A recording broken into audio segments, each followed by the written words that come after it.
ঘরে লক্ষ্মী বানাবে। এই সুযোগটা মিস করতে চাই না। যে কোনো মেয়ের দিক থেকে অ্যান্সার হ্যাঁ থাকলে কোনো ছেলেই এরকম সুযোগ ছাড়তে চায় না। যার ছোটবেলা দিয়ে রক্ত অন্য কথা বলে। मैं गाली नहीं दे सकता। গালি নি দেন। না আমাকে একটা কথা বলো, প্রীতিকে কি সবাই মন্দিরের ঘন্টা পেয়ে গেছে নাকি? মানে যে পাচ্ছে সেই বাজিয়ে দিয়ে চলে যাচ্ছে। রন প্রথমে নিজের মুখেই বললো যে এরকম সুযোগ সে নাকি ছাড়বে না। এবার কিছুদিন পরে কোথা থেকে ছোটবেলার রক্ত নিয়ে চলে এলো। যার ছোটবেলা দিয়ে রক্ত এমন গুত্তনি দেবো না। আর কোথায় ঝগড়া চলছে তিথি তুষার আর ছোট ছেলের মধ্যে, সেখান থেকে আবার কে নাকি অ্যানাউন্সমেন্ট করে দিল প্রীতি নাকি অপয়া। আমার রেজিস্ট্রিতেও প্রীতিকে ইনভাইট করতে না করেছিল কারণ ও অপয়া। আবার একটা সামান্য হোলির ব্লগ ভিডিও আপলোড করা নিয়ে ঝামেলা হয়েছে তিথির সাথে প্রীতির। সেই ঝামেলার জন্য নাকি একে অপর মুখ দেখা পর্যন্ত বন্ধ করে দেয়। তিথি তুষারকে যখন কল করি তাদের কথাবার্তা শুনেই বোঝা যাচ্ছিল যে তারা আসতে ইচ্ছুক নয়। রিজন হচ্ছে সেখানে রন আর প্রীতি থাকিবে। মানে যেখানেই যেটাই ঘটছে সব সমস্যার কারণ নাকি প্রীতি। না আমার তো এখন ওটা নিয়ে ভয় লাগছে যে ভোটে যদি কোনো দল হেরে যায় সেও নয় আবার প্রীতির ঘাড়ের উপর দোষ চাপিয়ে দেয়। সেই যে 1-1.5 বছর আগে ঝামেলা শুরু হয়েছিল এখনো পর্যন্ত থামার নাম নেই, একটার পর একটা কারণ বেরিয়েই যাচ্ছে। কোনো কন্টেন্ট নাই। হ্যাঁ মানলাম ভাই মাঝের মধ্যে একটু কন্টেন্টের খাপ দেওয়াও যায়, তাই জন্য মাঝের মধ্যে একটা হসপিটালের ব্লগ করাই যায়। তাই যে অপারেশন কমপ্লিট, ওকে এখন বেডে দেবে। কিন্তু তাই বললে গোটা দুনিয়ার রাজ্যে কে কি করে বেড়াচ্ছে সেসব দেখবে না, সব দোষ তোমরা প্রীতি দেবে। সেটা কি আমাদের কথাই হবে? কেন এর আগে তোমরা ঘুমের ওষুধ খেয়ে ফেলানো পেশেন্টের হসপিটালের ব্লগ তোমরা দেখোনি? সত্যি কথা বল, কতটা ভালো আছিস বল। অসুস্থ একজন কথা বলতে পারছে না, সে তাকে দিয়ে জোর করে কথা বলাচ্ছে কারণ ব্লগটা এখানে বাধ্যতামূলক। এমনকি বাবার শ্রাদ্ধের গেট রেডি উইথ মি পর্যন্ত করা হচ্ছে। হালকা করে রেডি হই, get ready with me in my বাবার শ্রাদ্ধ। মাদারের বাচ্চা। আর এই সব কাণ্ডগুলোর মধ্যে সব থেকে ডেঞ্জারাস যেটা রয়েছে সেটা হচ্ছে স্বর্গবাসী শাশুড়ির শেষক্রিয়া ব্লগ। তুমি ফিরবে না আমরা সবাই জানি, কিন্তু বুকুকে কি করে বোঝাই বলো তো? But how it possible? আর সবসময় চোখগুলো প্রীতির দিকেই রাখেই হবে। প্রীতিকে একটা চ্যানেল খুলে দিয়েছিল, তার দিকেও একটু রাখতে হবে। মানে কি ভাবছো তুমি? মন খারাপ কেন? ও হ্যাঁ এটা তো স্বাভাবিক, ঘরে একজন মারা গেছে, মন খারাপ করে কি হবে দিদি? তুমি নাচো তো।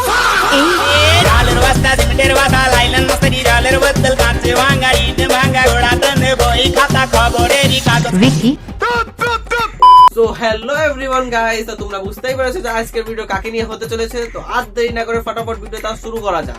আর এই শাশুড়ি মায়ের কাজ উপলক্ষে সবাইকে আমি একসাথে পেয়েছি, তাই মানে এটা ক্যামেরা বন্দি না করে পারলাম না। শ্রাদ্ধর বাড়ির ব্লগের দিকে নজর রাখার আগে আমরা একটু বং রানের রিসেন্ট আপডেটটা দেখে নিই। দেখে যাচ্ছি, বলো না দাদা।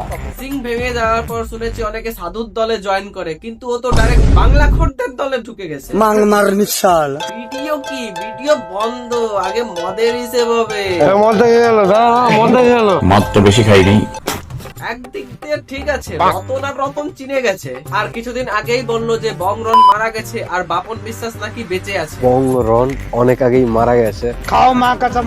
আবার বাপন বিশ্বাস মাতাল কাকার সাথে কোলাবোরেশন করতে গেলে মাতাল কাকা এখন তাকেই আবার মেটো বানিয়ে ফেলছে। এই ছেলেটা গলাবু কালকে বলে মারা গেছে। বাঞ্চো।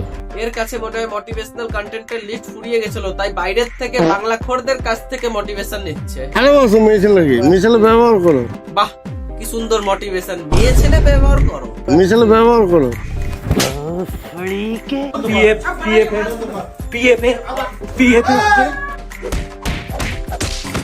আর কতকাল আমি সইব?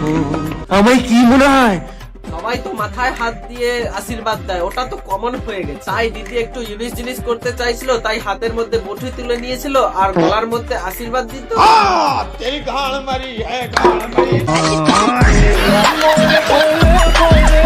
আগে সময়ের বড্ড অভাব ছিল, আর এখন দেখো সময় কাটছেই না। ও সময় কাটছে না, শুধুমাত্র এটুক সামান্য ব্যাপারের জন্য তুমি আফসোস করছো? 10 দিন আগে কান্নাকাটির জন্য কথা বলতে পারছিল না, আর 10 দিন পরের অবস্থা দেখো। আজ আমি মাল ছাড়া কারো নয়। साले मजाक बना के रखते हो, भड़वा समझे है क्या? যদিও বা এটা সত্যি সত্যি মাল না, এটা খেজুরের রস। এবার 10 দিন আগে চলো। তুমি একটা সরিয়ে দিলে তো একটু পুরো খারাপ হয়ে যাবে। এবার 10 দিন পরে আসো। এইটুকু খেয়ে কি নেশা? এবার তোমরা একটা কথারই বিচার করে আমায় বলো যে এই কান্নাকাটি গুলো সত্যি মনে হয়েছিল নাকি এগুলো মিথ্যে ছিল? 100% সত্যি। যাহ, কান্নাকাটি গুলো সত্যি ছিল, ওই মাতালের অ্যাক্টিংটা মিথ্যে ছিল। ওই হাসিটা দেখছো, ওটা কষ্টের মধ্যে দিয়ে বেরোনো একটা বিলুপ্ত হাসি।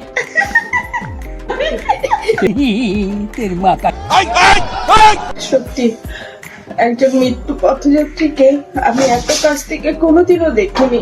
কেন, সেই পথযাত্রীকে তো তুমি 1 বছর আগে কাছাকাছি এনেই ফেলেছিলে প্রায়। দিদি বটি নিয়ে কোপাতে আসে, এটা কি মানা যায়? না না, বটি নিয়ে আসা দিদির একদম উচিত হয়নি। গাছ কাটা দাফা নিয়ে আসলো, বিষয়টা আলাদাই ছিল। দিদি যে হয়তো এর আগে কাছাকাছি কোনো স্বর্গবাসী ব্যক্তিকে দেখেনি, তাই আলাদাই একটা এক্সাইটমেন্ট তার মধ্যে কাজ করছিল। তাই স্বর্গবাসী শাশুড়ি মার শ্রাদ্ধের ব্লগ আবার পার্ট পার্ট করে আপলোড করছিল। হ্যাঁ, একটা পার্ট 2, একটা পার্ট 4। এই পার্ট গুলো নাকি দিদির ফেসবুক পেজের মধ্যে অটোমেটিক আপলোড হয়ে যায়। একটু বড় ভিডিও পোস্ট করলে সেটা পার্ট পার্ট হিসেবে পোস্ট হয়ে যায়। তো দেখো তো এখানে কোথাও বোকা লেখা আছে নাকি? এই বিছানাটাই তোমার মন খারাপের কারণ। না না, ওই বিছানাটা আসল মন খারাপের কারণ না। আসল মন খারাপের কারণটা হচ্ছে এইটা। তুমি এরম কেন গো? দেখো আমরা সবাই আজকে একই রকমের শাড়ি পরেছি, কত সুন্দর লাগছে আমাদের সবাইকে। হ্যাঁ, কত সুন্দর লাগছে। মানে ঘরের মধ্যে শ্রাদ্ধের অনুষ্ঠান চলছে নাকি সবাই মিলে একসঙ্গে ম্যাচিং ড্রেস পরে সরস্বতী পুজোর অঞ্জলি দিতে যাচ্ছে, সেই বিষয়ে বুঝতে আমাদের ধারণার বাইরে। তাও সত্য। আর আরেকটা বিষয় তো তোমাদেরকে বলতেই ভুলে গেছি। Light, camera, action. আরেকবার অ্যাকশন। শ্রাদ্ধের বাড়ির ব্লগ চলছে, সেখানে আবার ফুড রিভিউ হবে না? এখন আমরা খেতে বসেছি। যারা সমালোচনা করেছো তাদের উদ্দেশ্যে আমি বলবো, তোমরা একটু দিয়ে দেখাও না ওরকম। হেরে, যারা যারা সমালোচনা করেছো তাদেরকে আবার শাশুড়ি মা শ্রাদ্ধের ব্লগ না করতে বলে। না না, আমার হৌ শাশুড়ি মা, আপনি যেখানেই আসুন আপনি দীর্ঘজীবী হন। ঠিক আছে ঠিক আছে। সো গাইস, আজকে ভিডিওটা এই পর্যন্ত। যদি ভালো লাগে থাকলে তাহলে একটা করে লাইক করে দিও, আর চ্যানেলটাতে নতুন থাকলে সাবস্ক্রাইব করে দিও। দেখা হচ্ছে পরে একটা নেক্সট ভিডিও নিয়ে।